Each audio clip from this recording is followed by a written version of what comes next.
All right, so here we are looking at shells. What are shells? How are they going to help us find volumes of revolution? That's what we're here to find out. So this first video is just all about the motivation behind why we have this other method.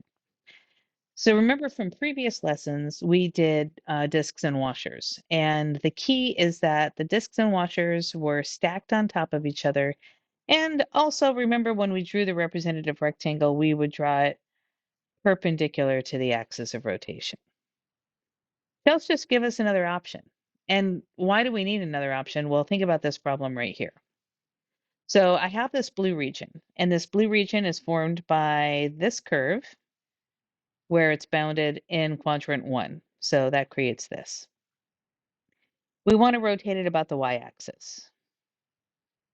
If we were going to use washers for this, first of all, we know we can't use discs because the rectangle wouldn't touch. So we're going to use washers. So if we go ahead and did washers, the picture would look something like this. But hopefully you can see a little bit of a problem because this would mean it would have to be a dy problem. And if it's a dy problem, we're going to have to solve this equation for x. How are we going to solve this for x? It actually can be done, but it's not pretty. And if we don't have to, let's not. And we don't have to because we have shells that we could use instead. And so shells would definitely be the way to go for this problem. Um, so let's take a look at what a shell is. And this is, by the way, this is only one reason why we have another method, like being able to solve an equation for the other variable if we can avoid it. And it's hard to solve for a variable, let's not do it. But there's other reasons too, and we'll be investigating those in our next class. But for now, what is a shell?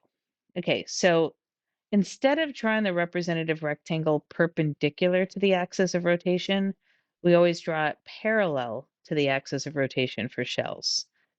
So here's the axis of rotation. Here's our representative rectangle. It's going to rotate around the axis of rotation, and it creates this, it looks like a soda can, except it's kind of a thick soda can. That's really what a shell is. So going back to the problem before, we wouldn't have to make it a dy problem. We could make it dx. I could take, let me go back to this picture right here. I could draw my representative rectangle parallel and make it a dx problem, and we'd be in business. So we need to figure out how shells work. So at this point, if you're watching the videos, the next video in the playlist is going to be the video that I have linked here. It's just to a very quick animation of what shells are, and then I'll come back and kind of walk you through what you saw.